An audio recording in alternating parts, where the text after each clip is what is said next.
Muchas gracias. Hoy guardamos las camisetas, ¿verdad? Pero no están tristes ustedes. No. Sí, yo como que percibo un poquito eso, pero no. ¿Ah? Yo creo que es el frío del día, lo fresco del día. No, la verdad es que le damos gloria a Dios. Le damos gloria a Dios porque por lo que Dios le permitió hacer a la selección, la verdad es que hizo mucho y creo que como país fuimos un poco más reconocidos y conocidos en el mundo. Y yo digo, quiera Dios que así seamos en la fe cristiana también.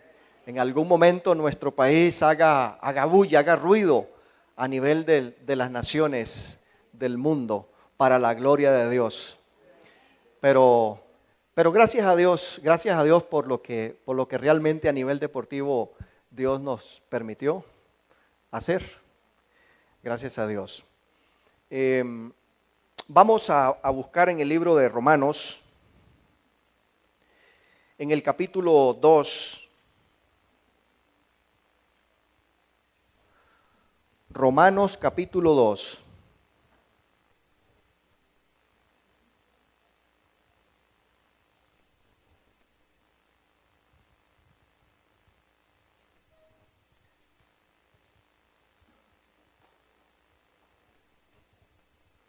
Habíamos comentado un poquito la vez pasada el tema del juicio y habíamos hablado de que el Señor nos prohíbe a nosotros hacer juicio porque somos malos jueces. ¿Y por qué somos malos jueces? Dice la Biblia ahí. Porque en lo que nosotros, en los delitos, digamos que nosotros, o por los delitos en los que enjuiciamos a otros, ¿qué pasa? De ahí que nosotros mismos hacemos esos mismos delitos.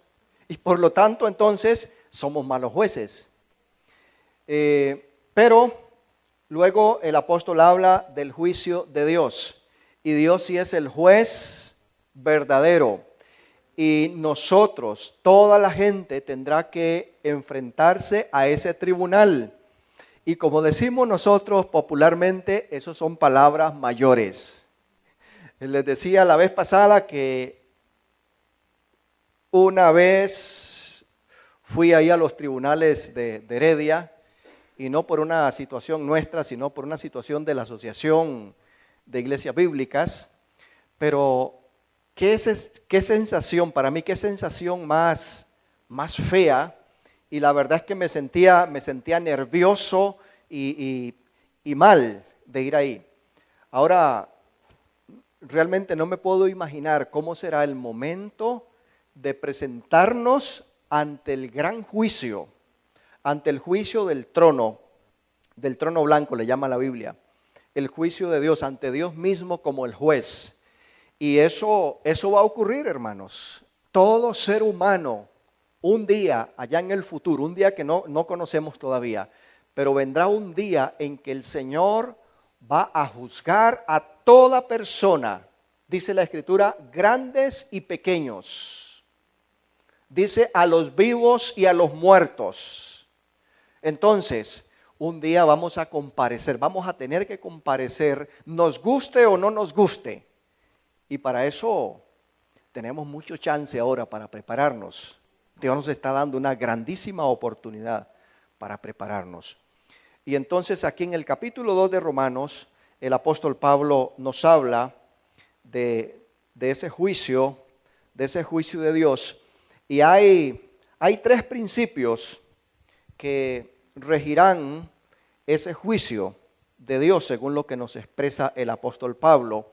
Un principio tiene que ver con que su juicio, Dios se va a basar en la verdad para juzgar.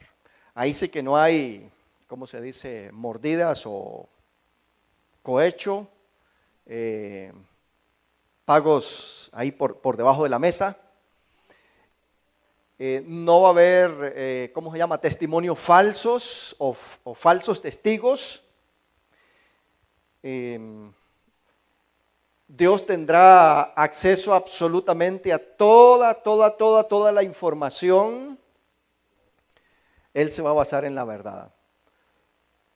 Él se va a basar también en las obras, o va a tener como base las obras de los impíos, pero también las buenas obras de los creyentes. Y número 3, Él se va a basar en la luz personal, la luz que cada individuo tiene, ha recibido. Entonces, en esos 3 principios se basará el juicio de Dios. Dice en el versículo 2, aquí capítulo 2, versículo 2, mas sabemos que el juicio de Dios contra los que practican tales cosas es según verdad, según la verdad de Dios. O sea, Dios es veraz, dice, y sea todo hombre mentiroso, dice la Escritura. Entonces, Él dice ahí en el versículo 4, capítulo 2, versículo 4, bueno, versículo 3, empezamos en el verso 3. Y piensas esto, hombre, tú que juzgas a los que tal hacen y hacen lo mismo, que tú escaparás del juicio de Dios. Ahí están los juececitos humanos que van a comparecer ante el juicio, ante el gran juicio del Dios Todopoderoso. Versículo 4, o menosprecia las riquezas de tu benignidad, de su benignidad, paciencia y longanimidad, ignorando que su benignidad te guía al arrepentimiento. Con respecto a esto del juicio de Dios y del momento tal vez del juicio de Dios, hay un malentendido y hay gente que se burlaba inclusive de las profecías, de la predicación de los apóstoles y de las profecías antiguas, en el sentido de que ellos decían, Dios no va a juzgar, ese juicio no va a llegar. Mire, desde que están diciendo, desde que han dicho que va a venir y no ha venido, por lo tanto no va a venir. Otros piensan, bueno, Dios es puro amor, Dios es pura bondad, Dios no nos va a juzgar, no nos va a condenar al castigo eterno. Y hay gente que todavía piensa eso, todavía sigue diciendo eso. Ahora, el por qué no ha ocurrido, Pablo nos dice algo de eso aquí, que dice que la paciencia de Dios, la benignidad de Dios, la longanimidad de Dios. Longanimidad es ese ánimo largo de Dios, ese gran ánimo de Dios, esa estabilidad, esa paciencia de Dios. Tiene un propósito. ¿Cuál es el propósito? Guiarnos al arrepentimiento o esperarnos para que nos arrepintamos. Es parecido a la respuesta que dio el apóstol Pedro en sus días, segunda de Pedro capítulo 3, el versículo 9, cuando los burladores estaban diciendo, no, eso no se va a cumplir. Sí dijeron, pero eso no se va a cumplir. Mire cómo ha pasado el tiempo y no ha ocurrido nada. ¿Y qué dijo el apóstol Pedro? Dice, porque Dios no retarda su promesa, como algunos la tienen por tardanza, sino que es paciente. Su paciencia es larga, es longánime. Su paciencia es larga, pero tiene una razón de ser. ¿Cuál es? No es que Dios es lerdo, bueno, sí es lento para la ira, dice. Pero ¿cuál es el propósito realmente? ¿Por qué Dios está aguardándose y aguardándose y aguardándose? Para que la gente, el hombre, la mujer, pecadores, tal y como se describió en la lista de Romanos 1, para que tengan chance, para que tengan tiempo de acudir a Él, con corazón arrepentido, con fe, con una decisión de seguirle y de cambiar. Y entonces, dice aquí que esta paciencia larga de Dios tiene el propósito de guiarte al arrepentimiento. Dios está esperando, Dios ha esperado y Dios sigue esperando que los hombres pecadores, hombres y mujeres pecadoras se vuelvan a Él. Ahora, esta espera que Dios tiene de los pecadores para que se vuelvan a Él, como que creo que tiene otra espera, en este caso para nosotros, es que la iglesia anunciemos el evangelio de la salvación a las gentes. Por eso comentábamos también en el capítulo 1, versículo 16, yo no me avergüenzo del evangelio, no me avergüenzo. Y eso decíamos, es una tentación de todos nosotros, de avergonzarnos. Pero mire, usted es cristiano, sea cristiano en todo lado. Que la gente que está alrededor suyo lo sepa. Porque hay una gran responsabilidad. El que se avergüenza de Cristo, él se avergonzará de esa persona. Y espero que eso no sea ni usted ni yo. No seamos ni usted ni yo los que nos avergonzamos o que el Señor en el día de su venida tenga que avergonzarse de nosotros. Entonces, la razón por qué Dios está esperando ese día final, ese día del trono blanco, de la ira de Dios, es porque Él está esperando que la gente, que los hombres y las mujeres acudan arrepentidos delante de Él. Y luego en el versículo 5, capítulo 2, versículo 5, pero por tu dureza y por tu corazón no arrepentido, dice aquí, atesoras. ¿Qué atesoras? Ahora, cuando dice atesoras, hay otra traducción que dice acumulas, amontonas o amontonar. ¿Qué es lo que amontonas? ¿Qué es lo que atesoras? ¿Qué es lo que acumulas? Dice.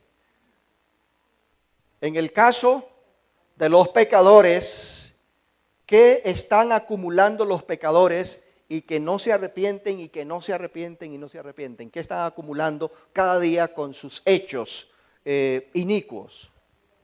Están acumulando, dice, ira.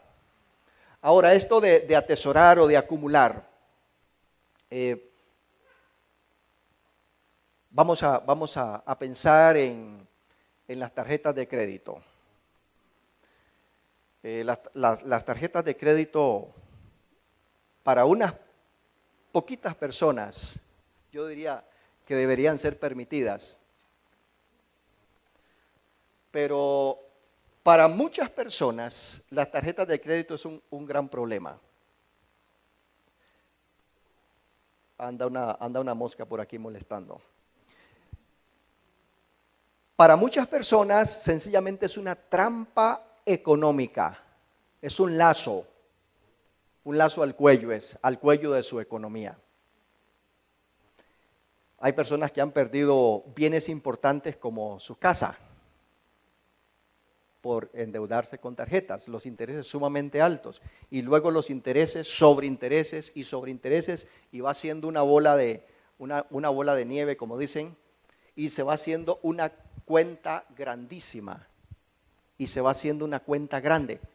Bueno, cuando dice aquí atesoras es en sentido negativo, acumulando o amontonando como si fuera una deuda en tu contra. Bueno, no en la suya, pero en la cuenta de los pecadores no arrepentidos. Decíamos el otro día que el pecado es terrible. El pecado es mortal. El pecado es algo destructivo. Nunca nosotros nos vamos a ver beneficiados por pecar. Nunca. El pecado nos hunde. El pecado nos hace, decimos los ticos, nos hace leña el pecado. Nos hace una desgracia. Nos arruina la vida en todos los sentidos. El pecado no te beneficia en nada. Dios no quiere que nosotros andemos en pecados. Él no quiere eso.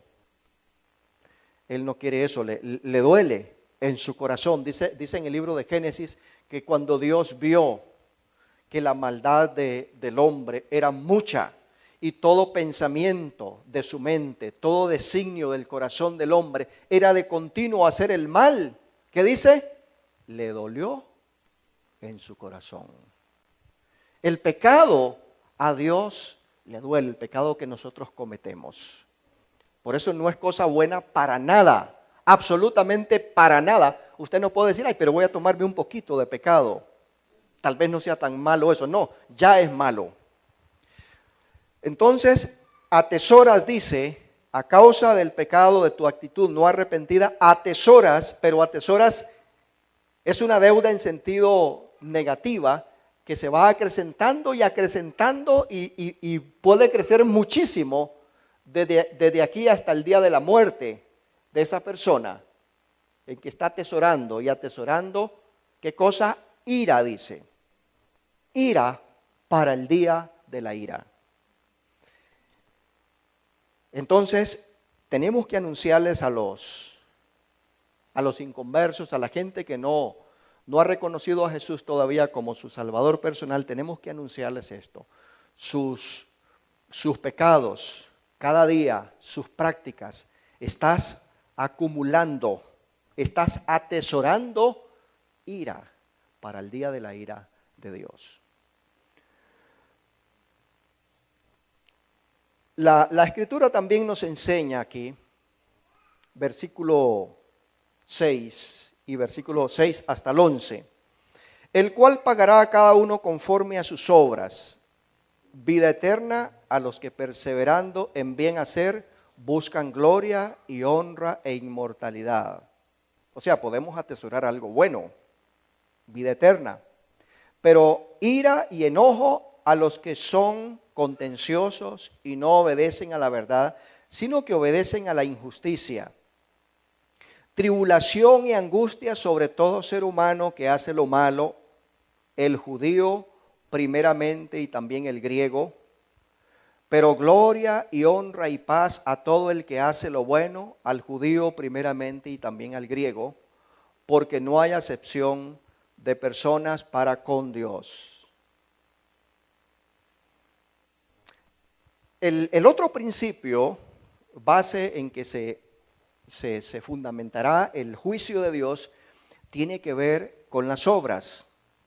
Ahora, nosotros entendemos la doctrina, los evangélicos entendemos la doctrina, creo yo que entendemos la doctrina de que nos salvamos por la fe en Jesucristo, la fe genuina, completa en Jesucristo, la confianza completa en que su sacrificio es suficiente para cubrir mi vida. La palabra propiciación la usa por aquí el apóstol y significa hacernos aceptables, favorables, volvernos favorecidos delante de Dios por su sacrificio en la cruz del Calvario. Él es nuestra propiciación. Y nosotros entendemos bien esta doctrina, que entramos a la salvación sin ningún mérito. Vinimos a Cristo Jesús llenos de pecados, de maldad, esclavos. Ese es el término que usa la Biblia, esclavos del pecado. El pecado era ese amo que nos dominaba para donde Él quería. Así llegamos al Señor, por su gracia y por la fe. Pero la fe del cristiano, la fe del creyente en Cristo, es una fe que no va sola, dijo alguien. Los cristianos tenemos que andar en buenas obras, dice la Escritura. Santiago capítulo 2, versículos 14 hasta el 26, no lo voy a leer, pero cito solamente unas partecitas. El apóstol Santiago dice: ¿de qué vale si me dices que tienes fe, pero ves al hambriento y no le das nada? ves al desnudo y no le das nada, ves X necesidades y no ayudas, no tienes amor al prójimo, no tienes amor hacia los demás. ¿Podrá la fe salvarle? Dice. Y el punto ahí no es que el apóstol Santiago está contradiciendo la doctrina que enseña el apóstol Pablo sobre la salvación por la fe y sin las obras. Pero lo que está diciendo el apóstol Santiago es que las obras demuestran la fe.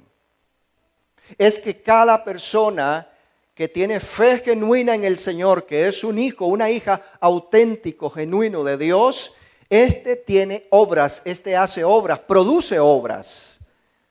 Como un árbol produce frutos de acuerdo a su naturaleza que tiene. Así el cristiano obligatoriamente tiene que producir obras.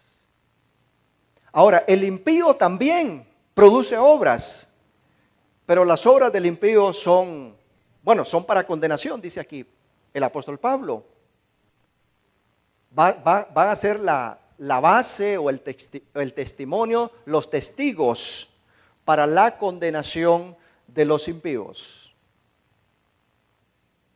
Mientras que para el creyente las obras son el fruto que nosotros, que usted y yo le rendimos al Señor. Yo los he puesto para que lleven fruto, mucho fruto, y su fruto permanezca, dijo Jesús. Y realmente nos vamos a salvar por creer en Jesucristo, porque el nombre tuyo está en el libro de la vida, está apuntado en el libro de la vida, y aquellos que se van a condenar porque sus nombres no estarán o no están y no estarán en aquel momento, por lo tanto, en el libro de la vida.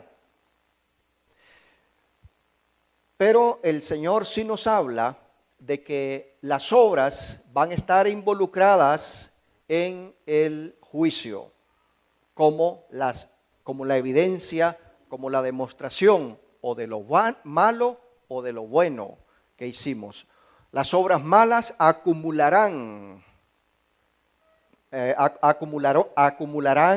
culpabilidad y las obras buenas serán puestas como recompensas, como premiaciones para los creyentes.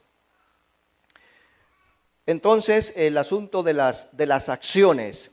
En el capítulo 25 de Mateo también, versículo 31 al 46, no vamos a leerlo, pero igual es aquel pasaje donde Jesús habla del juicio y dice que vendrán los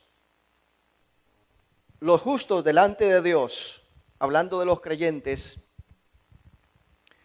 y dirán: Señor, nunca te vimos desnudo, nunca te vimos hambriento, nunca te vimos enfermo. ¿Y qué dice Jesús? ¿Qué les dice? Les dice: por cuanto ustedes lo hicieron a uno de estos, mis hermanos pequeños, a mí lo hicisteis. Porque tuve hambre y me disteis de comer, etc. Pero cuando vienen los injustos o los pecadores delante del Señor, en ese día del juicio, también ellos van a decir: Señor, ¿cuándo te vimos? Y Él les va a decir: por cuanto ustedes no lo hicieron a uno de esos pequeños, tampoco me lo hicieron a mí. Y luego viene la sentencia. Número 3, el juicio de Dios se basará en la luz, de acuerdo a la luz que cada individuo tiene o tenga. Versículos 12, aquí capítulo 2, versículos 12 hasta el versículo 15. Y dice: porque todos los que sin ley han pecado, sin ley también perecerán. Y todos los que bajo la ley han pecado, por la ley serán juzgados. Porque no son los oidores de la ley los justos ante Dios, sino los hacedores de la ley serán justificados. Porque cuando los gentiles que no tienen ley hacen por naturaleza lo que es la ley, estos, aunque no tengan ley, son ley para sí mismos, mostrando la obra de la ley escrita en sus corazones, dando testimonio su conciencia, acusándolos o defendiéndoles sus razonamientos. Y entonces el 16, en el día en que Dios juzgará por Jesucristo los secretos de los hombres conforme a mi evangelio. De acuerdo a la luz, ¿cuál es la vía de esa luz? ¿Cómo es que los seres humanos reciben y han recibido a través de la historia esa luz de parte de Dios? Número uno, la conciencia. Le llaman los teólogos a eso que el ser humano tiene conciencia moral. Dice la Escritura, capítulo 1 de Génesis, versículo 27, creó Dios al hombre, y creó Dios al hombre conforme a su imagen y semejanza. Conforme a su imagen lo creó, varón y hembra los creó. Entonces, la imagen de Dios en el hombre constituye, en parte constituye esa conciencia, o esa conciencia más bien es una de las partes o de los elementos, tal vez el más importante, de la imagen de Dios en el hombre, la moralidad. Los seres humanos, claro que sí nos distinguimos de los animales en varias cosas, pero en este elemento, el ser humano tiene conciencia moral. El ser humano tiene que distinguir, tiene la capacidad de distinguir entre lo bueno y lo malo, lo moral, lo inmoral. También entre lo físico y lo espiritual, porque Dios nos hizo así. Dios nos hizo así independientemente de la religión que profesemos, independientemente de la raza humana donde estemos ubicados, donde nacimos. Entonces, esto es algo inherente o es algo que le corresponde naturalmente a cada ser humano ya por creación. Esto que llama el apóstol aquí, la conciencia. Tenemos esa conciencia. También por esto mismo la gente tiene el presentimiento de que hay un ser superior. Y entonces se abocan a adorar a ese ser superior, a darle culto. Llámese el volcán, el río, el sol, lo que sea. O decían un sector de los atenienses, al Dios no conocido. Pero esto es algo inherente al ser humano, conforme al diseño que Dios lo hizo, como lo hizo Dios. Así es que la conciencia. Otra vía de luz que ha recibido el hombre se llama la naturaleza, la creación. Capítulo 1 de Romanos, tenemos eso. Que dice, este Dios invisible, su eterno poder y deidad, ¿qué pasó? Se ha hecho visible por medio de la creación, por medio de las cosas creadas. Así es que no tienen excusa, dice. Es decir, toda la gente en cualquier parte del planeta, número uno, tiene conciencia moral ya incorporada. Número dos, ha recibido un mensaje puesto delante de su vista, de sus ojos, que es la creación. Los cielos cuentan la gloria de Dios, como en el Salmo 19. Dios se ha autorrevelado, Dios se ha manifestado, su poder. Por eso dice la Escritura, solo el necio dice en su corazón, no hay Dios. Salmo 14, 1. Porque Él se ha autorrevelado, se ha manifestado, no solo en la conciencia del hombre, sino también en la creación. A través de la creación, el hombre puede entender que hay un ser superior, que hay un alguien que creó esta maravilla que nosotros vemos y que los científicos no terminan de investigar. Es algo realmente extraordinariamente profundo, con sabiduría. Hay alguien de esa calidad detrás de esto. Y la otra vía de luz que ha tenido el hombre se llama la ley. O, digamos, la ley en el contexto de los judíos. Pero para nosotros vamos a decir la palabra escrita, las escrituras. Entonces, sí, la escritura es esa revelación especial o específica por la cual Dios, con palabras, nos ha hablado. La revelación escrita es la palabra de Dios, expresada en los términos humanos y por seres humanos, pero el Espíritu Santo guiando el proceso de tal manera de que Él lo hizo cuidadosamente, de tal manera de que se registrara la voluntad de Dios, el propósito de Dios a través de estas palabras que tenemos escritas acá. Ahora, puede ser que a algunos en el mundo no les ha llegado esta tercera fuente de luz, las escrituras. Bueno, sí, es probable que hay gente, hay tribus, no hayan tenido todavía la Biblia escrita en su idioma, en su lengua, sí, pero tienen dos fuentes de luz que ya mencionamos. Uno es su propia conciencia y otro es la manifestación de Dios en la creación, en la naturaleza. Pablo concluye, por lo tanto, no tienen excusa. Algunos se han preguntado, ¿y cómo Dios juzgaría a los de las tribus más escondidas que, bueno, no les llegó a tiempo el evangelio antes de que murieran y se murieron? Y nunca escucharon hablar de Jesús. Y nunca tuvieron una Biblia traducida a su lengua materna. ¿Y cómo Dios se la va a ingeniar para juzgar? Bueno, tarea difícil tiene Dios para hacer eso, pero Él sabe cómo hacerlo, por supuesto. Pero no pueden alegar ignorancia absoluta a esa gente, esas personas. ¿Por qué? Porque ya tenían dos fuentes de luz. Dos fuentes de luz. Por lo tanto, nadie tendrá excusa. Por eso dice, los que con ley pecaron, ¿qué dice? Por la ley serán juzgados. Y los que pecaron sin ley serán juzgados por su conciencia, siendo su conciencia misma ley para ellos.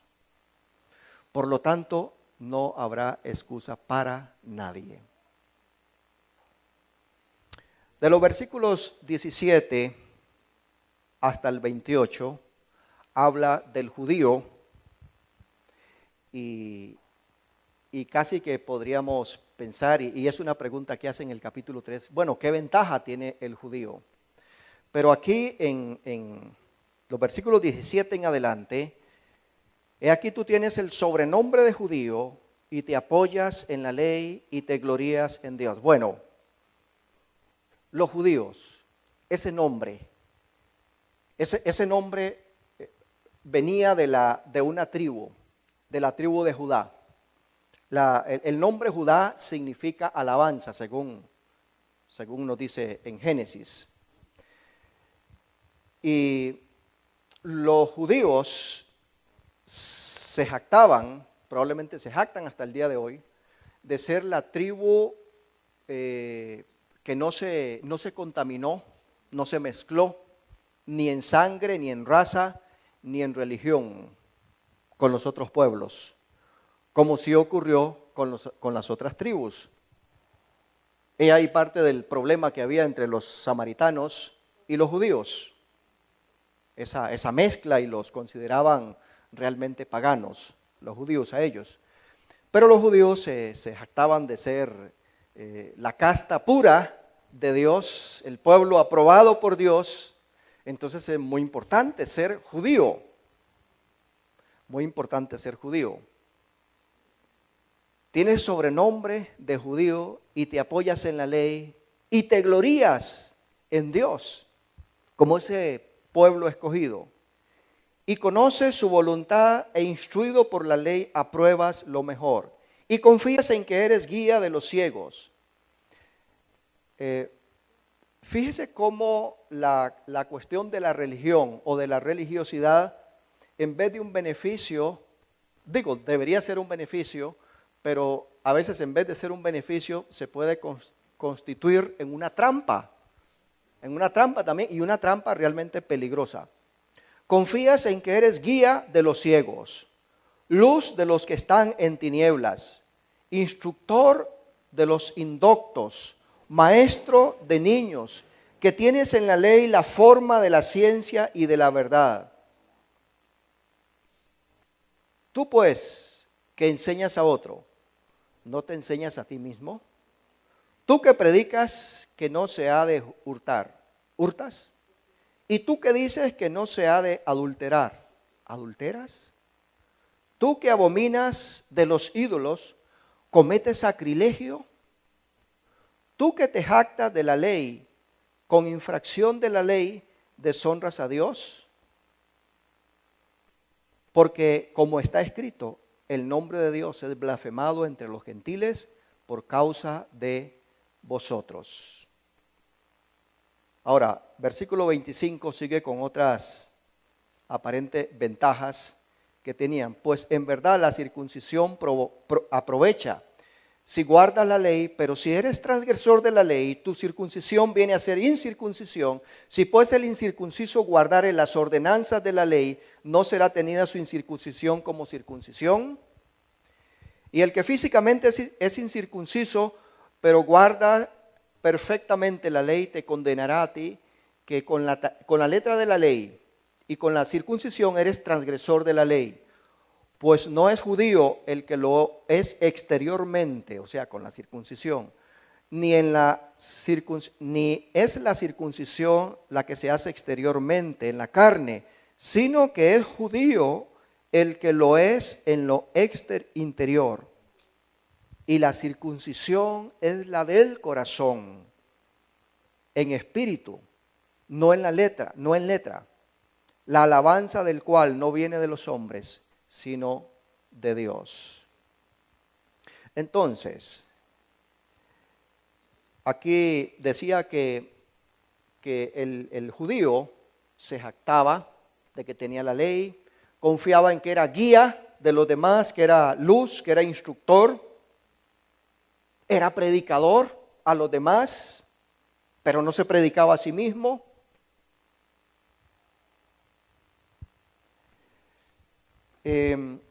La circuncisión era la señal del pacto, la señal física del pacto de los israelitas.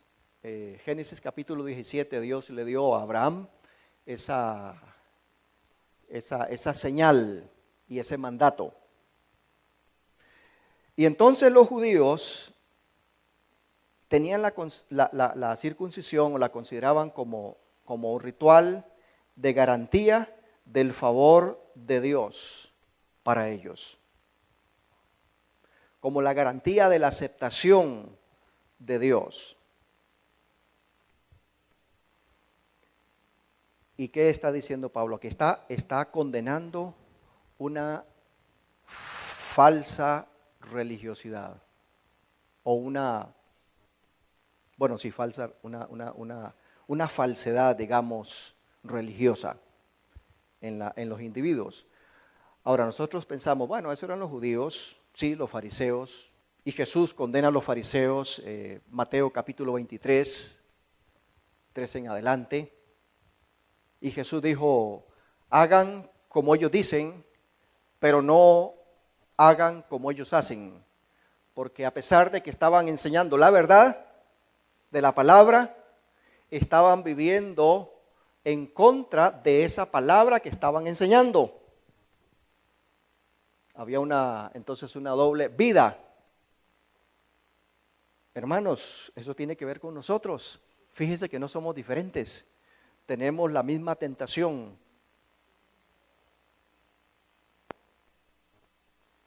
Yo soy evangélico desde que recuerdo de mí. Muchos de ustedes seguro que también. Otros nacieron en familias católicas de tradición católico-romana. Pero fíjese que hablando de religión, sí hay diferencias en que uno cree en esto y no cree en esto, y el otro sí cree en esto, pero no cree en esto. Claro que sí, hay puntos doctrinales distintos. Pero en el fondo, la religión se parece. La religión tiene una serie de normativas. Y entonces uno piensa que satisface o por lo menos parcialmente eso y ya está bien. Los judíos tenían la verdad de Dios, tenían la ley de Dios. Pero al final de todo no es ni siquiera saber la verdad, es hacerla. Eso es lo que cuenta. Yo creo que tenemos alguna ventaja, creo yo, así como los judíos la tenían, en conocer el Evangelio. En mi caso, nacer en familia evangélica, crecer, y yo tenía el conocimiento de lo que tenía que hacer a los 13 años. Hice mi decisión de seguir a Cristo como mi Señor y Salvador personal. Es más, lo hice solo. ¿Y por qué? Porque estaba instruido desde pequeño lo que sabía, lo que tenía que hacer. Y sabía los versículos bíblicos que habíamos aprendido en las clases de niños en escuela dominical. Así es que sí tiene una cierta ventaja. El tener la verdad, el conocer la verdad. Yo digo que las religiones tienen muchas cosas en común. La religión nos salva, pero de alguna manera nos puede favorecer, digamos, conocer el Evangelio, nacer en el Evangelio de los evangélicos, decía un pastor. Que no es necesariamente lo mismo el evangelio bíblico, porque el evangelio de los evangélicos es otra religión, ¿cierto? Pero, al fin y al cabo, igual que como les pasó a los fariseos en el tiempo de Jesús, a los escribas, ellos tenían la doctrina buena, correcta. El problema es que no la practicaban. Y dice el apóstol Pablo aquí, que más bien Israel, teniendo la ley, teniendo las escrituras, teniendo la verdad, fueron motivo de que las naciones paganas blasfemaran el nombre de Dios. ¿Cómo le llamamos a eso nosotros? Le llamamos el mal testimonio. Hermanos, ¿no nos puede pasar igual que a ellos? Perfectamente sí. Claro que sí. Es más, salga usted a evangelizar, a conversar con gente de Cristo Jesús, a presentarles el plan de la salvación y a invitarlos para que reciban a Jesucristo y le sigan. ¿Y saben cuál es el espejo que tienen? Ellos, los de afuera. Somos nosotros, somos la iglesia. Y rapidito empiezan a decir, mire, es que yo para ser como aquel que es así y así. Ahora, a veces eso es una excusa, pero otras veces es cierto. Sí, también es una excusa, aunque sea cierto, porque realmente estamos predicándoles a Cristo. Pero la verdad es que como cristianos evangélicos, en muchos momentos, muchos creyentes han dado mal testimonio. Realmente lo que Jesús dijo en su predicación fue que así alumbre vuestra luz delante de los hombres para que vean sus buenas obras y entonces ellos glorifiquen al Padre que está en los cielos. Porque todo lo contrario es que por nuestras malas obras o mal comportamiento, mala conducta, entonces ellos blasfeman el nombre de Dios. Los judíos como nación, como pueblo de Dios, daban y dieron mal testimonio ante las naciones, y eso es lo que dice aquí el apóstol Pablo. Por causa de vosotros, el nombre de Dios ha sido blasfemado. Mientras que la misión que tenemos es que la luz de Dios en nosotros alumbre al mundo de tal manera que el nombre de Dios sea glorificado a causa de las obras de nosotros. Decía que la religión puede ser tramposa, a pesar de que tengamos la verdad bíblica. Y tenemos nosotros que cuidarnos de no conformarnos a cumplir los rituales. Toda religión tiene rituales. Esto que estamos haciendo aquí es un ritual. Es el culto. Nuestra legislación lo denomina culto. Y uno puede venir rutinariamente a ofrecer el culto con profundidad o superficialidad, pero al fin lo está ofreciendo. Entonces puede volverse algo sencillamente rutinario, hasta cantar.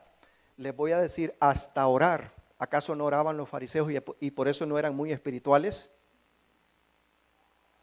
Porque sencillamente oraban por costumbre, hasta para impresionar a los demás de que qué espirituales eran ellos por sus largas oraciones. Hasta dar limosna, que es bueno, pero fue un ritual nada más, religioso, algo externo. También como para demostrar a los demás que qué piadosos eran ellos. Y eso no estaba, como decimos nosotros, pasando del techo. Entonces, la religiosidad nos puede engañar, nos puede embarcar. Tengamos cuidado de que estemos obedeciendo al Señor, que estemos produciendo el fruto del Espíritu en nosotros.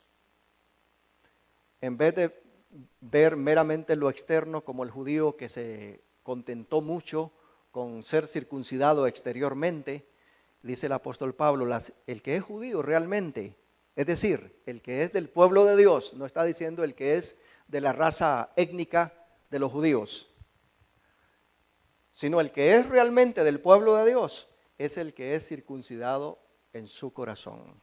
Esto significa que el Espíritu de Dios está en nosotros y ha operado el cambio. Y esto se refleja en nuestra manera de vivir. Vamos a pararnos aquí. Hermanos, entonces, la advertencia que tenemos en la palabra aplica para nosotros, aunque ahí dice la palabra judíos, pero pensemos judíos como sinónimo pueblo de Dios. ¿Quién es el pueblo de Dios en la actualidad? Somos la iglesia, porque la iglesia bíblicamente está compuesta de judíos y gentiles. La iglesia está compuesta de todos los hombres y mujeres que han entrado al reino de Dios por medio de la fe en Jesucristo, no importando las razas. Así es que esta palabra que Pablo dijo fuerte para los judíos, aplica para nosotros hoy como pueblo de Dios actual, y que nos cuidemos de la religiosidad que podemos vivir como evangélicos e incorporemos en nuestra práctica la palabra de Dios y la obediencia a su palabra y se produzca el fruto. el fruto de Dios en nosotros. Pónganse en pie, vamos a terminar orando. Papito Dios, te damos gracias en esta mañana, en este día, por tu palabra y por esta oportunidad de reunirnos para alabarte, para estudiar tu palabra, para compartir físicamente juntos este ejercicio espiritual. Y oramos, Señor, que nos ayudes para que nuestra expresión sea una expresión que sale del corazón, para que nuestra relación contigo sea profunda, para que en nosotros se produzca el fruto del Espíritu Santo que va a demostrar ante nosotros, pero ante los de afuera también, que somos tus hijos, somos tu pueblo. Y que entonces seamos esos testigos, entonces seamos esa luz, entonces seamos esa sal que la sociedad nuestra, que los vecinos nuestros necesitan ver como apoyo a la predicación que estamos haciendo, a la predicación verbal. Oro, Señor, que bendigas a este pueblo, que lo ayudes, que lo fortalezcas, que lo protejas en este día, a cada familia, a cada persona, a cada individuo que está aquí. Señor Santo, sé con cada uno de ellos, proveyendo para sus necesidades, oh Dios, protegiendo sus vidas físicamente, bendiciendo sus familias. En el nombre de Cristo Jesús te damos la gloria y la honra a ti. Amén. Que Dios los bendiga, estamos despedidos.